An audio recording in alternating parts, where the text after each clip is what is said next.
tell me that I'm never. Halo semua, salam sejahtera Malaysia. Selamat datang ke channel Phelps Lifestyle.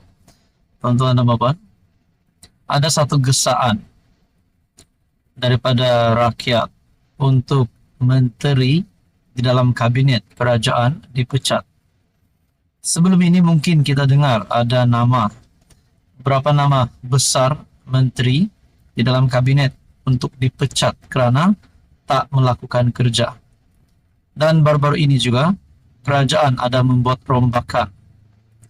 Jadi saudara-saudara yang amat dihormati, yang terkini pula salah satu menteri penting di dalam kabinet, yaitu Menteri Dalam Negeri, yaitu yang disandang hari ini, Saifuddin Nasution, tiba-tiba pula diarah ataupun digesah letak jawatan kerana banyak kegagalan. Menurut berita daripada Malaysia Kini, NGO tuntut Saifuddin dipecat sebab banyak kegagalan. Saudara-saudara, sebelum saya meneruskan artikel ini, di dalam ruangan komen Anda boleh komen. Adakah Anda setuju Saifuddin dipecat ataupun Anda tidak setuju? Kerana ini mungkin hanya pendapat daripada NGO saja. Tapi mungkin penyokong-penyokong PH dan rakyat Malaysia yang lain mungkin melihat Saifuddin melakukan kerja dengan baik. NGO tuntut Saifuddin dipecat sebab banyak kegagalan.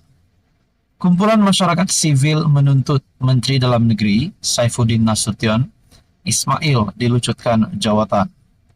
Memetik sebilangan besar kegagalan dalam mengendalikan perkara berkaitan kes kematian pembantu politik Teo Beng Hock dan isu hak asasi manusia yang lain. Antaranya isu kematian dalam tahanan, penindasan masyarakat bajau laut, penahanan tanpa bicara, isu kewarganegaraan, penggunaan Akta Hasutan 1948, dan ugutan terhadap aktivis. Saudara-saudara, berkaitan dengan ini, gesaan terhadap Saifuddin supaya beliau dipecat dan letak jawatan, rasa-rasanya adakah perkara ini relevan? Dan persoalannya, kalau Saifuddin dipecat, andai kata beliau dipecat, siapakah yang layak untuk menggantikan Saifuddin? Adakah terdapat beberapa nama besar di dalam kerajaan, tidak kira daripada parti BN, daripada PKR, PH, UMNO yang mungkin boleh menggantikan tempat Saifuddin?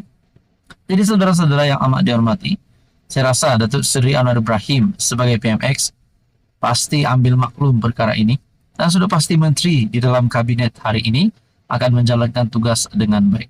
Jadi saudara-saudara yang amat dihormati, tuan-tuan dan puan, berkaitan dengan isu ini, NGO menuntut Saifuddin dipecat sebab banyak kegagalan. Apa komen Anda? Anda boleh komen di bawah, setuju dan juga tidak setuju, dan sekiranya Anda mempunyai cadangan yang lain, teruskan bersama di dalam channel ini. Halo semua, salam sejahtera Malaysia. Tuan-tuan dan puan-puan, ada satu persoalan yang menjadi perdebatan ramai orang, juga menjadi pertanyaan ramai orang, terutamanya penyokong-penyokong PH dan PN. Kalau Anwar jatuh, siapa yang sepatutnya jadi Perdana Menteri seterusnya? Baru-baru ini pun saya ada buat tinjauan. Saya ada memberikan beberapa pilihan undian, yaitu Rafizi, Hamzah, Muhyiddin, dan juga Zahid. Namun itu hanya 4 pilihan yang saya sediakan. Sebenarnya ramai lagi calon yang boleh menjadi Perdana Menteri, asalkan ataupun syaratnya itu adalah pilihan rakyat. Contohnya, Ismail Sabri pun boleh jadi Perdana Menteri, mungkin Saifuddin Nasution, mungkin Nurul Izzah, ataupun Dr. Wan Aziza, ataupun mungkin juga Tokmat. Kalau bahagian Perikatan Nasional pula, ada yang kata Muhyiddin pun boleh jadi PM, Hadi Awang pun boleh jadi PM, Azmin Ali pun boleh jadi PM. Jadi sebenarnya ramai calon. Kenapa saya kata ramai calon?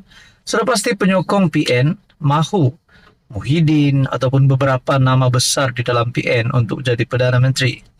Begitulah juga bagi penyokong PH.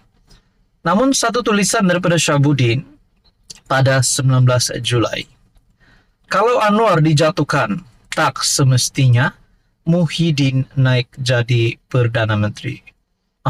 Adakah di sini harapan untuk Muhyiddin jadi Perdana Menteri sudah tidak ada? Lagi pula beliau hari ini sedang berhadapan dengan beberapa kes mahkamah.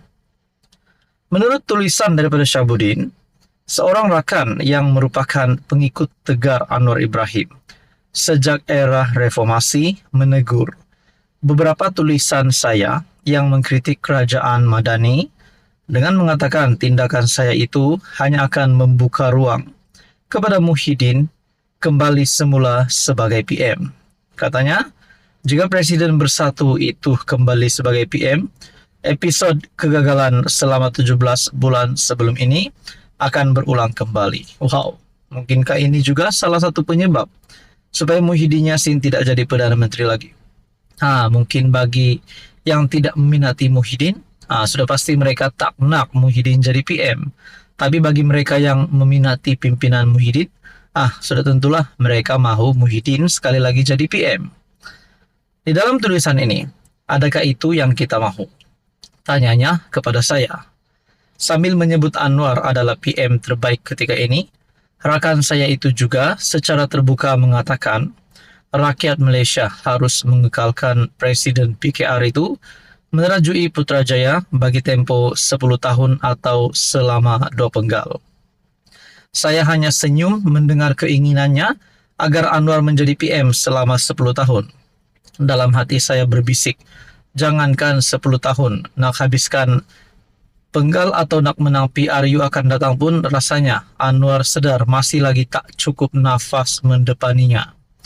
Dalam sejumlah komen dalam beberapa tulisan saya kebelakangan ini, ramai juga yang mengomen dengan maksud yang sama.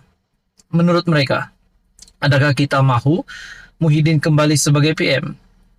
Keyakinan saya begini, baik sama ada Anwar dijatuhkan di pertengahan penggal atau akan ditumbangkan dalam PRU 16. Muhyiddin bukanlah pilihan pertama untuk diangkat semula sebagai PM.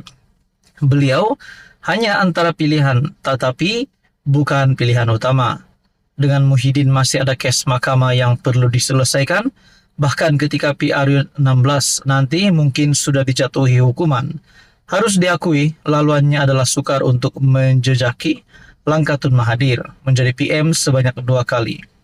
Di blok pembangkang, laluan untuk Hamzah yang kini Ketua Pembangkang atau Ahmad Samsuri daripada PAS dirasakan lebih terbuka.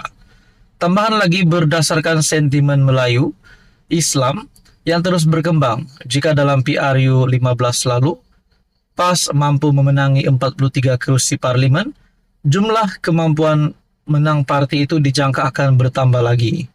Jadi menurut tulisan daripada Syahabuddin Husin, dipendekkan cerita, selepas Anwar tiada, tak semestinya Muhyiddin merupakan penggantinya. Jadi tuan-tuan dan puan, memang salah Anwar Ibrahim akan letak jawatan, akan tidak jadi Perdana Menteri lagi, tapi persoalannya bila. Itu persoalannya bila. Jadi apa komen Anda tuan-tuan dan puan? Sekian saja, teruskan bersama di dalam channel ini.